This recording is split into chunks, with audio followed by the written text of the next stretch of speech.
नमस्कार दोस्तों, स्वागत है एक बार फिर से आप सभी का हमारे चैनल एसएस क्लासेस पर, जहां पर मैं शालिनी मिश्रा फिर एक बार उपस्थित हूं आपके सामने लेकर के अपनी महत्वपूर्ण क्लास जो हमारी चल रही थी हिंदी साहित्य के इतिहास की। क्लास 6 है, आज हम पढ़ने वाले हैं क्लास 6 को। तो ये हमारा कोर्स एनटीए नेट जेआरएफ 2020 के लिए है हिंदी साहित्य का। अगर आप इसका कंप्लीट कोर्स ज्वाइन करना चाहते हैं तो हमारे इन नंबर्स पर आप मुझे व्हाट्सएप कर सकते हैं, जहां पर हमारा आपको कंप्लीट कोर्स के बारे में पूरी जानकारी मिलेगी, जहाँ पे पीडीएफ नोट्स भी मिलते हैं, लाइव क्लासेस होती हैं और हर क्लासेस के बाद डाउट सत्र भी होता है। तो जल्दी से ज्वाइन कीजिए। अगर आप एनटीए नेट जेआरएफ 2021 को क्रैक करना चाहते हैं तो जरूर ज्वाइन कीजिएगा। तो स्टार्ट करते हैं। अगर अभी तक आपने एसएस क्लासेस को सब्सक्राइब नहीं किया है तो इस चैनल को सब्सक्राइब करना मत भूलिएगा। चलिए स्टार्ट करते हैं आज की क्लास को, जहाँ पर हम हिंदी साहित्य के इतिहास में आज हम पढ़ने वाले हैं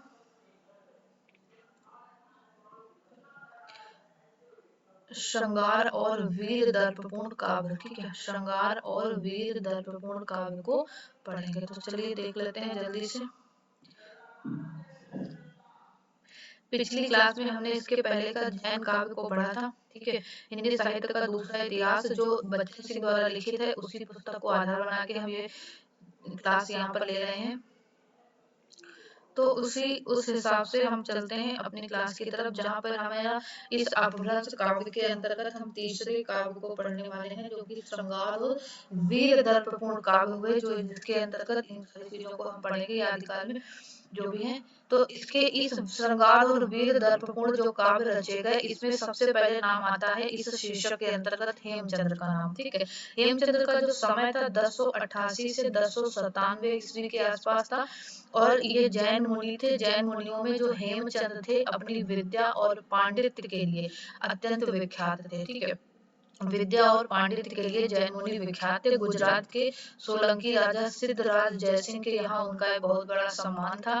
ठीक है, ध्यान रखना है कि कहाँ किस राजा के यहाँ थे, सिद्धराज जयसिंह के यहाँ। और सिद्धराज के भतीजे कुमार पाल ने राजा होने पर उन्हें भी सम्मानित किया था। तो सिद्धराज के आग्रह पर उन्होंने प्राकृत अपभ्रंश का व्याकरण ग्रंथ लिखा, जो कि सिद्ध हेमचंद्र शब्दानुशासन नाम से। तो इनकी जो रचना है वो कौन सी है? सिद्ध हेमचंद्र शब्द अनुशासन, जो कि प्राकृत अपभ्रंश में लिखी गई व्याकरण ग्रंथ है, ध्यान रखना है।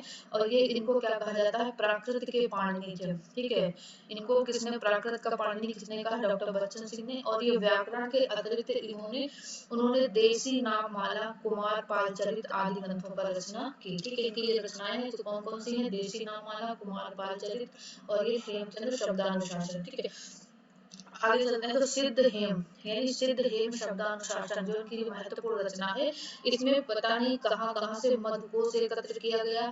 इसमें बताया गया कि एक चोटी का वैयाकरण और इस कोटि का शहदय अत्यंत विरल संयोग से है। मधुकोश में जैनियों के नैतिक उपदेश भी मिलते हैं और रीतकालीन नायिकाओं के पूर्व रूप, वीर दर्पोक्तियां, सौंदर्य और प्रेम की कहानियां भी यानी काव्य उक्तियों के रूप में हमें इस ग्रंथ में मिलती हैं। और इनमें से कुछ दोहे तो इतने अछूते और टटके हैं कि मानो विभिन्न ग्रामांचलों की मधुर गंध भीगी मिट्टी से उठा लिए गए।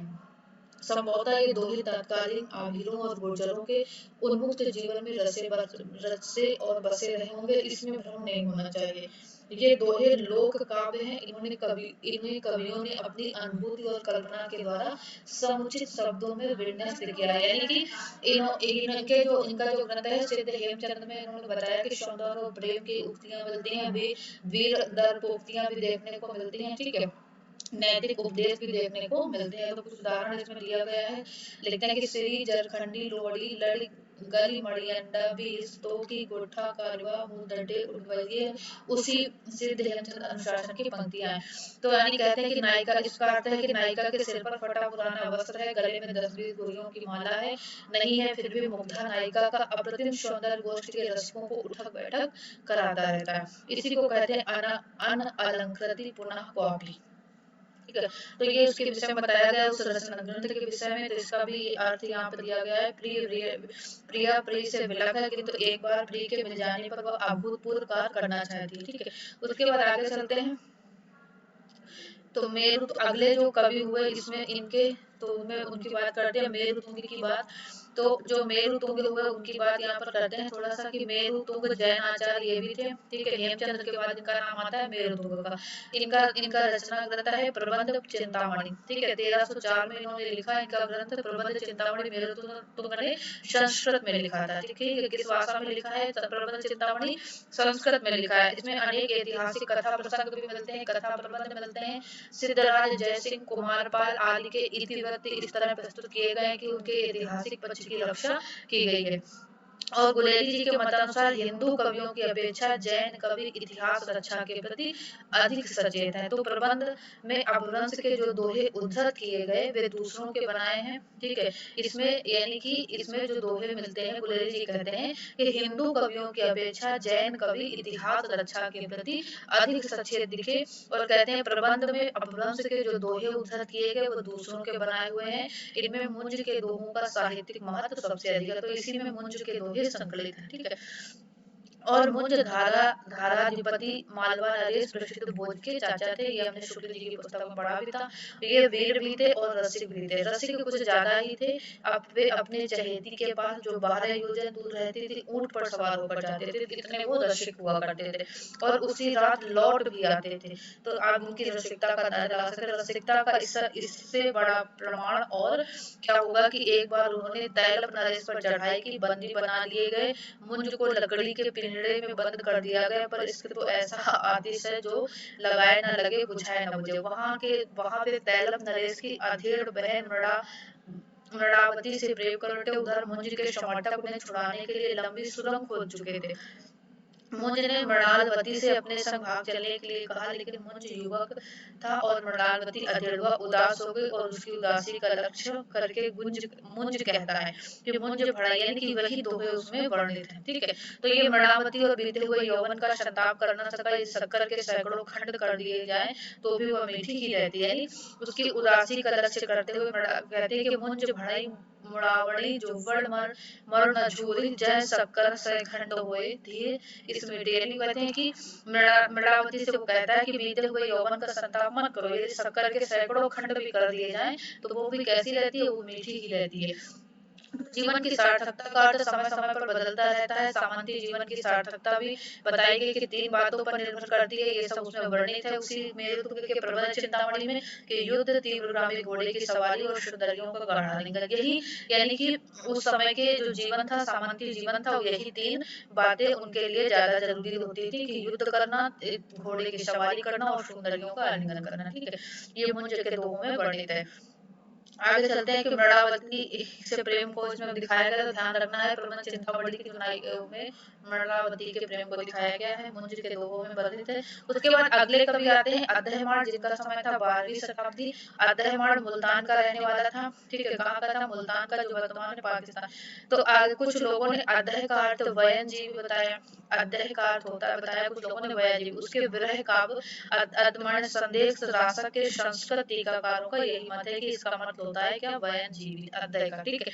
पर लेकिन कहते हैं अध्याय का अर्थ होता है तंतुवाय। कैसे हुआ बताते हैं बच्चन सिंह। कहते हैं संदेश राशक में तंतुवाय से संबंधित शब्दावली का प्रयोग नहीं हुआ। तो इसमें ये अध्ययमाण शब्द के विषय में कुछ लोगों के यानी कि ये अलग अलग मत होते हैं। तो उसके बाद आगे चलते हैं। तो ये जो अध्ययमाण, ये क्या है?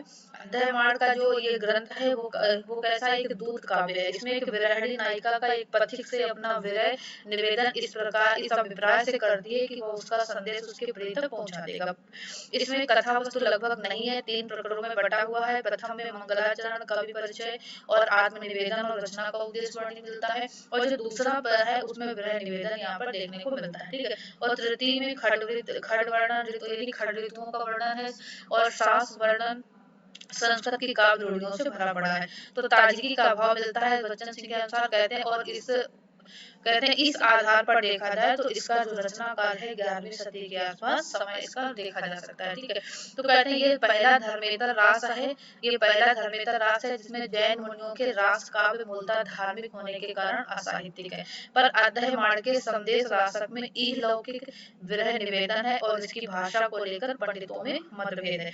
तो इस तरीके से ये अध्ययमाण की कथा हमने इसमें देखी, अध्ययमाण की ग्रंथ देखी। उसके बाद आधे माड़ ने तो संदेश रासक लिखा है, इसी की बात हम यहाँ पर कर रहे थे। और वो ये दूत काव्य है। कुछ लोग इसे अवहट कहते हैं और मानक अपभ्रंश का कुछ लोग भी मानते हैं, ठीक है। लेकिन कह दिया कि संदेश रासक की भाषा अवहट है, पर निश्चित अपभ्रंश इसको किसे कहेंगे। तो कहते हैं हेमचंद्र के व्याकरण में उद्धत दोहे अपेक्षाकृत अधिक बोधगम्य है। तो इस तरीके से द्विवेदी जी संदेश रासक को किस काल में रखते हैं, आदिकाल में रखते हैं, और हेमचंद्र को उससे बाहर कर देते हैं। तो इस तरीके से ये कुछ रचनाएं थी जो श्रृंगार और वीर से संबंधित इस काल में देखने को मिलती है। उसके बाद आता है रासो काव्य, ठीक है। तो रासो काव्य के बारे में हम डिटेल में पढ़ते हैं। तो इस वीडियो को इतना ही रखते हैं। रासो काव्य को पहले कंप्लीट करते हैं। रासो काव्य को अपनी अगली क्लास में पढ़ेंगे, रासो काव्य, ठीक है, जिसके बारे में पूरा डिटेल में एक वीडियो होगा आपके पास। तो मिलते हैं अगली क्लास में, रासो काव्य को पढ़ते हैं, ठीक है। Thank you.